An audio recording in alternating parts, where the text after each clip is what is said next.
na mraswegafoɔ no mamano tua ye mraswegafoɔ no a yakoto santene wandogodogo la adwa me mpranko so emegele eto abayi wonum so mo nko mraswegafie mu nko hyemrama omayi emfa ntuma papa emfa emfra no na omo ahomegem emenra putuprum yetonsafro mo so momre na omo nko tena se mraswegafie na niema bia kese putuprum wo so mo ye ho adwuma eje hutum ema keso man nkanko o man nchechire timi konkan no wo mo nko enkonko ye ho adwuma ema mpaniampa Ghana mraswegafoɔ de ose yoyo a enra wono ekɔ adwuma na omo hye adwuma ase no ena mraswegafie mcha mehene right honorable Aban Kensos mana babin ede to mraswegafoɔ no anim se enkrata da nanim sese ya mraswegafoɔ no ba ye ho adwuma no ohun hia ehun hia boro so anu nti no mraswegafoɔ no wa homegye mu a ye fra omo putuprum se omo ama ata mehye omo meye adwuma yi ore sansem ye tudwa emfa ho se eye ehun se dan hia pi no de wone eye edom kese no eye adwene se so mo fa mra kwanso fa nhye kwanso efra mraswega no a o se mraswegafoɔ no eba no mo ebeba ye ebebe ye adwuma nemum obesere wo no ma da se enkrata ya egu omani mo ba be ye ho adwuma no ohun hia ehun hia boro so an mraswegafoɔ ma adwuma komayi entime enkoso nti obesere majority leader se duba bia omo eniema no muntiti breki kakransa. As I emphasized in my press statement on 7th August 2024, the decision to adjourn the House Synod on 30th June 2024 was not made unilaterally. This date was scheduled by the parliamentary calendar for the 4th session of the 8th Parliament, which called for an adjournment at the end of July. This scheduled date was discussed and agreed upon at pre-sitting meetings of the Speaker and leaders weeks prior to the adjournment. The official records, including voice and video recordings of our proceedings, testify that I consistently communicated this decision throughout the meeting.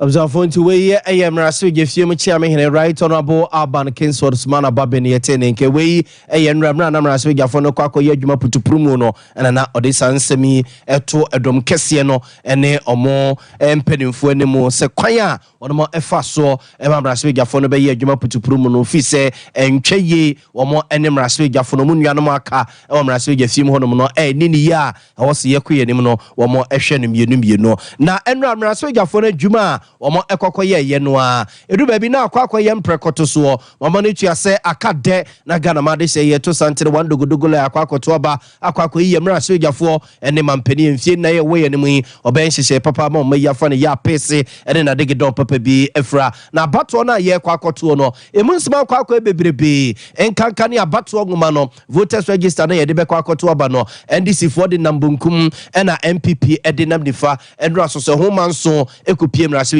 mu hono wabra NDC mraswegafo no kokokuru ba ye se omo fi se abato nguma no voters register na ye de beto aba fi no omo fi se ensem ewom no doso do ntebe ya mraswegafo no nyino mutumi so na abato komisa ne mpenimfo no omo nsama wonum emo mraswegafie ne se abato nguma no ye be fisim na ya pepam na ye de omo asi ama emu ada ho ye fan a enka aboa ora eye kesela to ba force na edom kuma no ne da wonum no saso ye mraswega ni ma desia ewo adwuma ko nya ne si ma bato mpesua so eno de asemi eba ni nkotie se ne osi ebebo ne nsem so efai.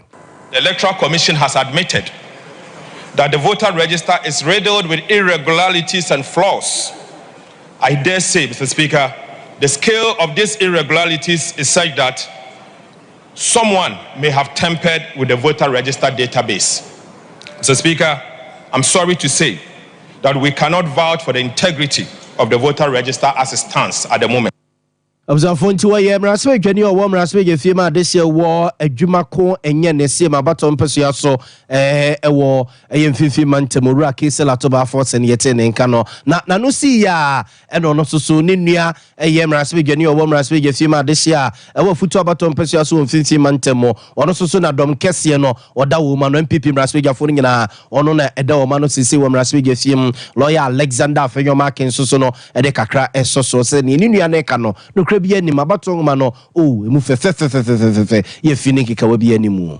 Mr. Speaker, President John Dramani Mahama in 2015 urged on the country to have confidence in the Electoral Commission. He urged upon us not to condemn state institutions that are given constitutional mandates, including the Electoral Commission.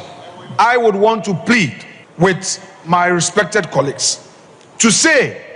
that the Electoral Commission's register for the 2024 election is not credible, it's very rich. Where we identify challenges, let's take these challenges on board. Let's not attack the Electoral Commission and erode the confidence that people have in the Electoral Commission and our democracy. We can do all the criticism, but we should ensure that we hold in fidelity.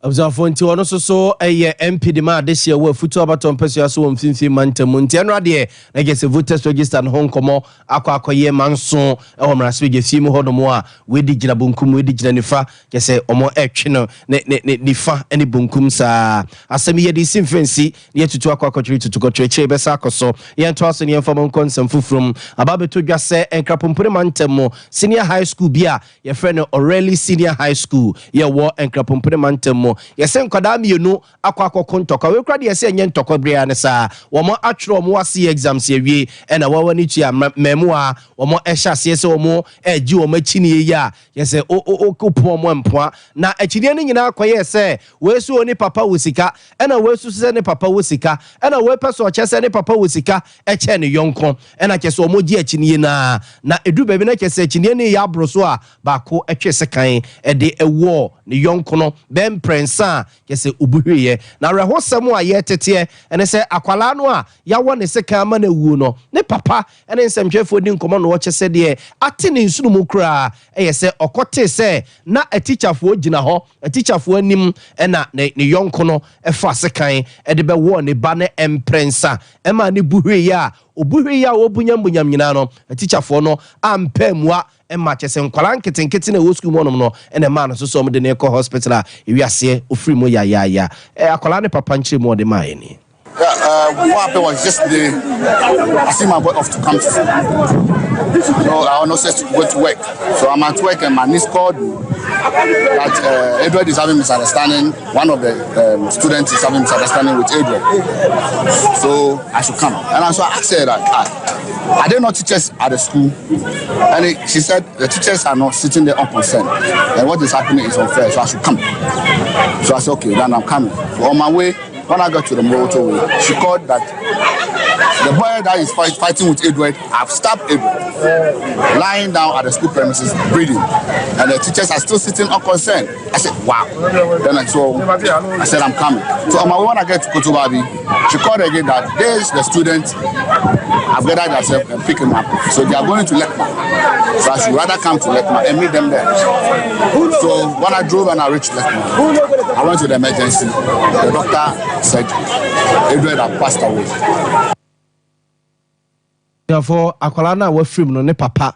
na ochechi nsemu ede eche ni nti echine na nkwala no eje wo school no mu na we se me papa wusika ti wi ase eche se abufu no akosora na ba akotwe sekan de wo ba ko yentete eche se akwala na ode sekan awo no yonku akunu no aposifo akoskum hono mo enra akwakochi akwala no ma nhwehwemu ahyase ye ni de echire de befra to bia na yemfa enkamemo afi yemfa mo enkofo mo ngo eye woyire ne tonyi se petrol ni diesel bona ahyase a yesetetia na etete ba fom na eye sei no na Sompa FM no Sompa TV nsɛmtwefo ye se yemo akire yenkobu sampenimfo de akote bagira homamu a eno nti enam soma petrol ni diesel bona tetia na etete ba fom sese eno nti ye de ani kire Chamber of Petroleum Consumers o matena ye ma opani ba ko a we senior research fellow honomo Ra Samson ade ye ne kokodi nkomo no wo se petrol bona de so ko adwama so atetia na etete ba fom no ma ye sika sidi no a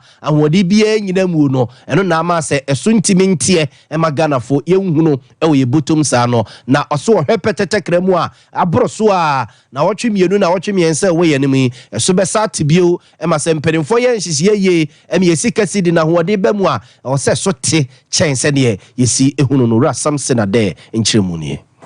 nokre yate famu so kakra nti so na ba no yate petrol so 6 pesos na diesel so 20 pesos nti fa petrol na nti so na almost 0.48% na diesel na 1.3% nti fa bo na fi so na etimi ye disem etimi so nya disem na ye hwe ni said in 2 weeks time no we be sa ahwe bo nti se ni hono na se nyema etimi asase na se kamade a edu bo bit na sa ba fam kakra na observe nti we ayora Samson ade eba eye oyere na hu dwade a wabene mu ye pa ye adwuma o Chamber of Petroleum Consumers ye to aso na ye de makwapo emantem mo na opani ohwe po emantem ne so se regional minister Yira set kwame ye champon na abaya ye nhihye bi se brano mbebodwa na adwuma aban aye o mantama hudu no no wo mo atesima babam ama manfo ehunu adwuma mampani na nadodan kwakufu ado waye no wo mantam kro no a wo mo akubodwa wum no na sese wo mokoye no epoema ntem Eastern Region Kofodu Abonten so ma Eastern Regional Minister Yira set kwame ye champion ya tudwa se so ha nani ene waka mampani Kofodu waye